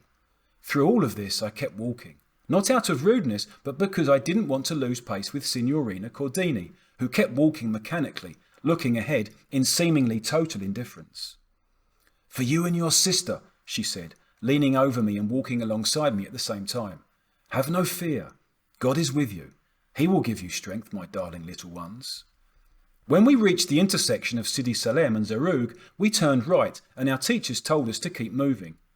It felt strange walking past our school without getting in through the gigantic wrought iron gate, just glancing through the bars, the empty yard and the lone palmetto at its centre, the budding mulberry trees at the back. There was a lot of bustle outside the infirmary opposite our school. A number of Bersaglieri soldiers in pith helmets and khaki uniforms were frantically unloading boxes from a military truck and into the building. By now you could clearly hear the hum of the multitude rising up over Piazza Municipio, reverberations of a crowd stirring with excited anticipation. Waiting. We walked on past the madrasa and up to the widening top of the alley where Zaroug made an elbow turn toward the south, sloping upward in the direction of the Turkish gate that opened onto a tiny yard behind Attic Mosque, brow of the hillock forming the high side of Piazza Municipio. Signorina Cordini ordered us to stop at the elbow turn and jogged up the steep end of the alley, standing a few steps inside the gateway. It was rather dim where we stood, and from our lower level, the only view of Piazza Municipio was a patch of sky beyond the arc of the street gate.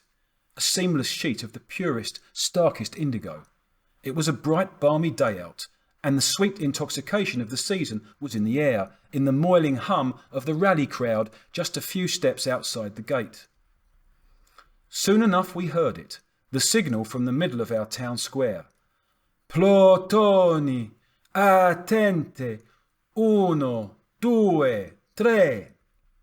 With mechanical precision, Signorina Cordini turned to face us, raising her arm and motioning us forward like a traffic policeman, our formal order to commence marching toward the viewing stand in the backyard of the mosque. The next thing I knew, Zainab and I were out in the sunlight, hands held firmly by our 2 custodians, walking up a makeshift aisle with crowd control barriers on either side of us. Only a few yards to the right, outside the forbidden perimeter of the mosque grounds, the crowd formed an unbroken blur of massed bodies pressed together all the way over to the Marsa Street edge of the square. The only distinctly visible thing on that side was the stand set up for the military band. It had been pitched in the middle of Marsa Street and stood almost as high as the shepherd's hut. My sister and I were the first among our schoolmates to be led up the shaky wooden steps of our stand. The rest of the pupils were still milling about in the yard as the 2 other teachers, positioned on either side of the steps, began forming them into 2 lines. And now I found myself standing high up on an empty platform, above everything and everyone it seemed. The immediate perimeter of the mosque yard looked so eerily deserted in contrast to the pressing throng on our right, which appeared disincarnate and foreshortened and oddly compressed, like a picture in a tiny slideshow camera. I turned around and looked down at the centre of the square, suddenly petrified next to my teacher, my senses stunned by the metamorphosis of the piazza into an unrecognisable theatre of festive exuberance. After the relative quiet and dimness from which we emerged, This vast blue canopied square was almost unbearable in its brightness, its uproarious clamour, its motley mosaic of clashing colours, its frenzied human swarm. Everything was happening at once in this strange splinter of time, and so dazzlingly, so emotionally, that it was impossible to see or guess which way the Duce had come. One moment he was nowhere to be seen, and the next he was facing our mosque from the middle of the piazza, perched on a black Arabian stallion in his grey uniform and eagle emblazoned cap, stone still amid the hurricane of cheers and applause. The only other things that appeared to be quiet in this giddy moment were the monumental rectangular flags and banners that flanked the square on all sides, swaying against the Mediterranean sky like empty sails.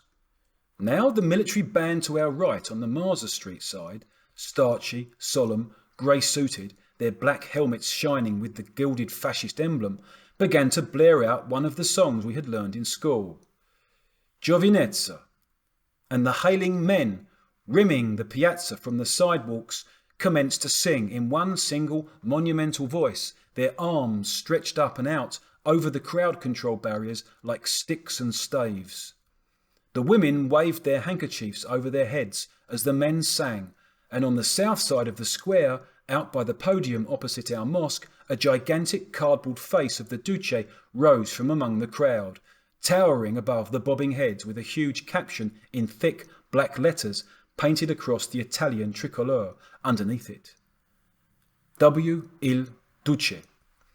For minutes after that opening song, the crowd remained mad with enthusiasm, at times managing to spontaneously orchestrate a chant that rose up from them like the mammoth two-toned retching of a gigantic beast. Duce, Duce, Duce. The dictator remained unmoving amid the riptide of cheers, his mounted figure the monumental centre of a huge human square within the square. Troops arrayed around him on all four sides, the men who viciously imposed his will and his power on our city. Carabinieri, Alpini, Bersaglieri in pith helmets and the black uniformed MVSN militia.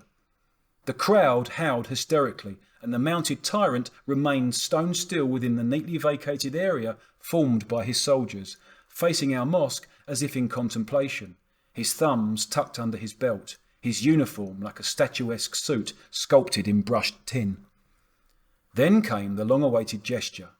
Mussolini pulled his sword of Islam out of its sheath and raised it above his head, in salute to the Cyrenaican chieftains who stood opposite him by the main stairs of Attic Mosque, the upstarts, as father angrily called them, the men who had just proclaimed him protector of Islam in the secret ceremony.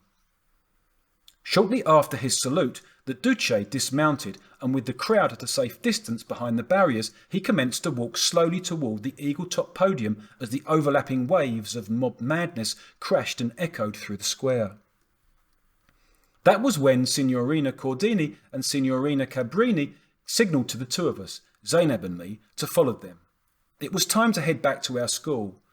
Flanked by the two women, we climbed down those unnaturally steep, unnervingly wobbly stairs and left our schoolmates with the other teachers. Back in the alley, the discordant clangor of the crowd raged like an unrelenting roar, but by the time we reached our school, a dead silence descended on the piazza, as sudden as the collective frenzy that had followed the dictator's appearance. The four of us went inside the school and away from it all. My sister and I were both more mystified than scared, but I was glad we had managed to walk away from the madness. There wasn't a living soul inside, and our deserted school grounds suddenly felt like a safe refuge from the chaos beyond the walls. Our teachers took us straight to the school nurse's office, where we were each given a stack of crisply folded clothes and asked to step behind a dressing screen to put on our welcoming ceremony outfits. I called out to Signorina Cordini after a while, asking her to help me with the belt. She stepped in briskly and straightened it for me, adjusted my hair and blouse collar. Then she put her hands on my shoulders, leaning back and studying my appearance with her grave green eyes. "Mariam," she said, "I could take you out for a stroll anywhere around the streets of Milan, and nobody would ever guess you weren't Milanese." My sister and I stepped out from behind the screens. We stood before the mirror and contemplated our sudden metamorphosis for a moment. Our welcoming ceremony outfit consisted of a white long-sleeve silk blouse with a Peter Pan collar, a white black-buckled linen belt and a long black skirt. "La bruna e la rossa," Signorina Cabrini exclaimed as we stood there laughing. She went to fetch the welcome note and the Duce's gift, while the two of us sat and waited by the nurse's desk. Signorina Cordini stood by the window, smoking and gazing absently into the courtyard. She had beautiful, finger-wave-styled auburn hair, alabaster skin, and bore herself with the exquisite grace of a dancer. But there was no man in her life, and although she was always elegantly dressed, she rarely smiled and always stood alone in the courtyard during recess, looking edgy and brittle-nerved like an insomniac, chain-smoking with her fingers tapping on her thigh. Our art teacher came back with the speech, a short text typed on a card, and a mother-of-pearl inlaid rosewood box that she placed atop the desk, opening it and revealing a pair of black slippers embroidered with gold thread. As chance would have it, the leather used for those slippers had been tanned and dyed in the Moroccan tannery opposite Uncle Ibrahim's shop on Sidi Salem. After that we headed to the refectory and had a full rehearsal of our role in the ceremony that lasted till around noon, when our classmates returned from the rally and joined us for a special lunch. And then he came. After the frantic preparations, the special school meal, the nervous waiting, chauffeured by a carabiniere in a convertible command car, followed by a large retinue of local officers, state officials and public servants. The Duce left them all at the gate of our school and entered the court alone, followed by his secretary and the carabiniere officer, who remained discreetly behind in the dimness of the archway. Not counting the officer, he was the only man in Scuola Elementare e Media Giovanni Gentile, the first male ever to set foot in our establishment during school hours. Signorina Taramelli and another horrid woman in similar MVSN uniform stood at attention by one of the inner columns of the archway, with our teachers lined up close behind them, followed by the nurse, the groundskeeper and the cook. As for us pupils, we stood in the middle of the schoolyard, arrayed like troops, with my sister and I positioned distinctly apart in the foreground, next to a side table atop which the box was set. Keeping her eyes on the archway, Zainab stood just a few steps before me with the card in her hand, her Andalusian back straight and slender and proud, her night black ponytail glistening against the Italian shirt like a tassel of silk thread. Signorina Taramelli exchanged salutes with the Duce and addressed him briefly in words we couldn't hear. She then pivoted aside and introduced my sister, who, in our principal's words, had written a short welcome speech for our Duce. Zainab snapped to attention like a soldier as Mussolini took a few oblique steps in the direction of our schoolmates, his black riding boots clicking against the cobblestones with a crisp, metallic echo. The unnatural dead stillness of a recess yard thronged with a platoon of perfectly lined up, utterly petrified pupils. His complexion was altered by a ruddiness that looked like a flush of latent rage. That was the first thing you noticed about him, along with the fixed expression caused by his chronic frown and the sag of his cheeks, a sad combination between a crybaby sulk and a disgusted wince that caused the skin of his face to droop on either side of his mouth.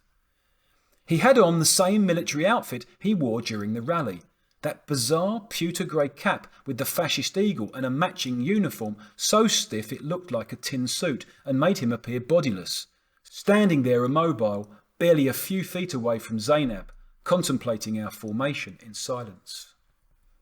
Finally, he turned to look at my sister, and his face shifted into an incomprehensible expression, a discordant cross between a sour grimace and a smirk, as if he was unsuccessfully trying to pull a clownish face for Zainab's amusement as she stood before him straight as a spear. Her crystal-clear voice rang out across the yard when she began to read the brief welcome speech in an Italian so excellent it made me glow with pride. And yet to this day I still cannot recall one single word from that speech. Not that I was frightened. I believe I felt utterly incapable of fear, or even awed. In truth, my mental energies were simply too focused on the task at hand for me to grasp the details of what was happening before me. I only lived the event as pure feeling, and the feeling I have retained from that moment is that of deep, warm pride at Zainab's stunning achievement. That achievement had apparently worked its way swiftly into the heart of the semi-clownish tyrant who looked so stiff and flushed as if straitjacketed in his otherworldly uniform. He raised his eyebrows, popped his eyes wide, and gave my sister a deep nod of respectful admiration. "Brava! Brava!" he said emphatically, as he drew near her. Then he took the few stiff metallic steps that brought him before me, and Signora Taramelli, who was now standing next to me, humbly asked him to accept this modest gift from Scuola Elementare e Media Giovanni Gentile. Before he even turned to face me, I grasped the inlaid box and stepped forward, holding it out on the flat of my palms like a tray. "Grazie," he said as he took it from me. "Como te chiama, piccolina?" "Mi chiamo Mariam Khaldun," I replied, remembering that he did not bother to retain my sister's name. I assumed wrong, though, and was stunned when he repeated my name in Italian. "Brava, Miriam, brava," he said, as he opened the box and contemplated the gift proffered in the name of our school. The embroidered butter-soft black slippers that glistened with a dull sheen like two horns of onyx placed side by side on the burgundy velvet lining of the box, the mystical firms of Berber embroidery glowing in gold thread like incomprehensible talismanic formulas. He turned around and nodded at his secretary, who stepped up briskly, whispered a few words to Signora Taramelli, and took the box from him.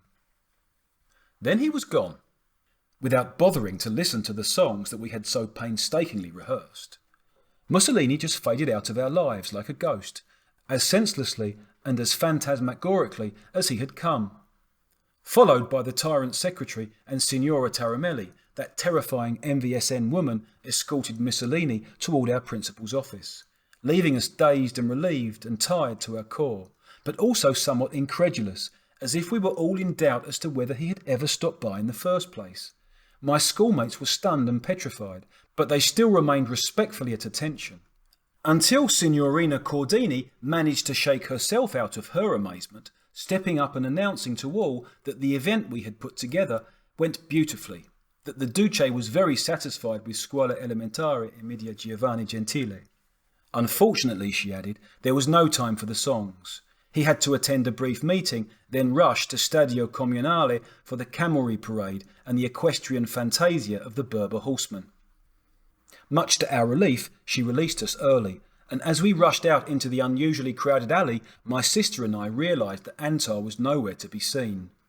We walked home unaccompanied, ambling happily around the most out-of-the-way alleys, and as we stepped through the women's gate into the peaceful seclusion of the back court, Zainab seized my hand, looking at me in silence for a few seconds. Eyebrows raised, eyes wide open, her cherry-blossom cheeks slightly puffed out and her lips tightened together in a theatrically suppressed guffaw. She was rendering the facial expression of someone who was about to burst out with laughter. "Did you notice the horrible, horrible scandal?" she asked, recomposing her face into a cunning smile, whispering like a conspirator. "What scandal?" "Signora Taramelli is so much taller than Mussolini." "That's right," I screamed. "That's the first thing I—" "Not so loud," my sister whispered, tugging at my hand. "Not so loud. Those creepy MVSN crows are probably still spying on our house. Remember what Uncle Ibrahim said?" "That's exactly what I thought when she talked to him in the archway," I whispered. "She should be the Duce. After all, she does have her own uniform." My sister had a streak of wild playfulness in her that always reminded me of Ali. Taking her cue from the verdict, she stepped back, assumed a comically stern military expression, and raised her hand in Roman salute. "Saluto a Taramelli," she said. "A noi," I replied, and we both exploded into laughter. Unfortunately, there wasn't much laughter for our family after that day, starting with father, who soon began to sink into his private hell of implacable depression. Before Mussolini's visit, my sister and I used to see him once a week in the men's salon on allowance day. Those treasured Friday mornings were the only time we were permitted into the benzoin and sandalwood-scented male sanctum where he reigned supreme. The man we called father, his Sphinxian features, half Andalusian, half Phoenician, tightly framed by that perpetual scarlet fez, his black beard as dense and even as steel wool, his nose proud and elegant and straight, like the exquisite barb of an arrow carved out of sandalwood. The indirect manner in which I communicated with him during those sessions was similar to the way most girls of our class and upbringing spoke with their fathers, a very formal, very lopsided exchange within a setting closely controlled by mother, who sat like an interpreter between the two of us during those Friday conversations. It was quite simply unthinkable for us girls to address our father directly. And so everything I needed to say to the head of our family had to be carefully rehearsed with mother before I sat down and faced him. Homeland, sweet homeland, dearest among nations, you have my love, my longings, and my reverence. I read about and tried to love other lands, other climes, but my soul refused, finding solace in your sweet meadows alone. Peace be upon you, upon the flower-speckled slopes of your green mountain.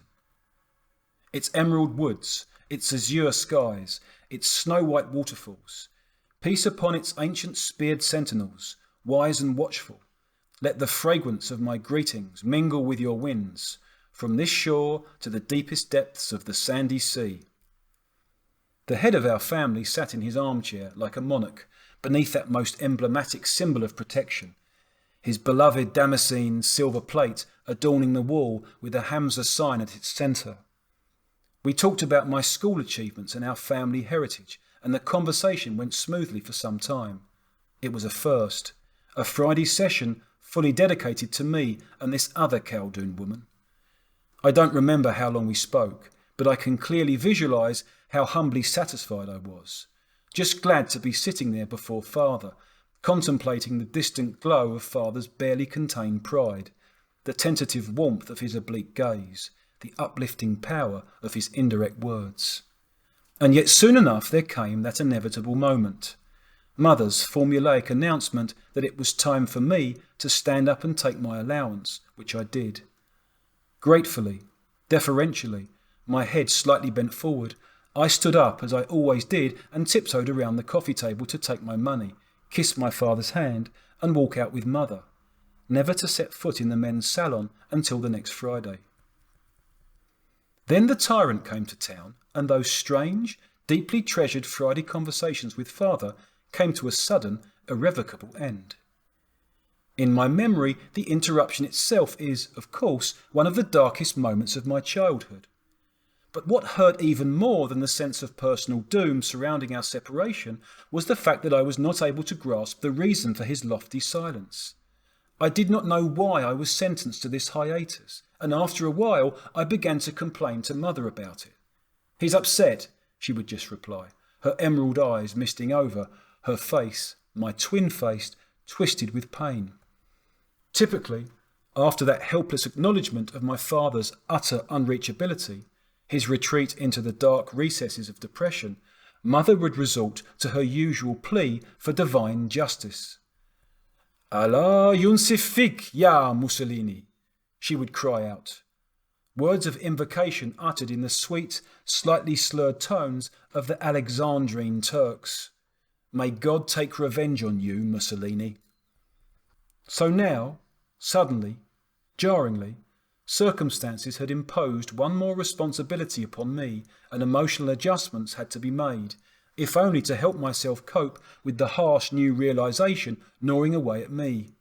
That one face-to-face Friday chat, furtive and frigid and formalised as it was, had now become a thing of the past, a self-indulgent luxury from which I had to learn to wean myself.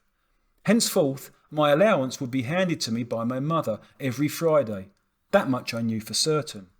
Father had retreated into the shadows well before his passing, before the grinding force of history had turned him into another eternally displaced figure enshrined in a photographic portrait next to grandfather and Omar Mukhtar.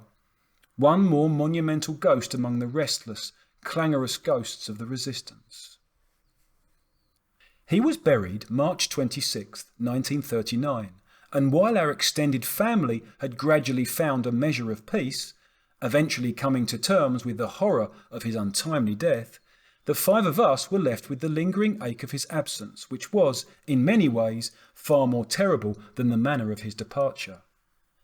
I never really thought of an alternative to the way he was, the way things were in those days, for a father and his daughter.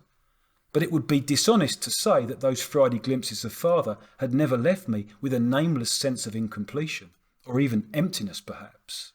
It was always as if the entire experience had a certain power, independent of either of us, to make me feel helpless and small before this one irrepressible realisation. The wordless awareness that, although our Friday hour was so dearly desirable, there was something about the space in which it took place that I found impossible to accept. A physical force, maybe, that invested the whole room with a primal power of impingement, entirely detached from his personal beliefs or volition. A mute, relentless agency acting like a harsh and hostile environment fraught with the elemental properties that were fundamentally toxic for the both of us, as alien and unnatural to both our beings as the deep sea is to the novice diver. An environment, in sum, that contained none of the familiar substances of our world, and that I took some form of eerie and irresistible delight in navigating, even though I knew full well that it was treacherous and impossible to trust and take for granted, inconceivable to settle in and call my own. Mashallah, Mariam. Brava. The only time I remember him saying my name.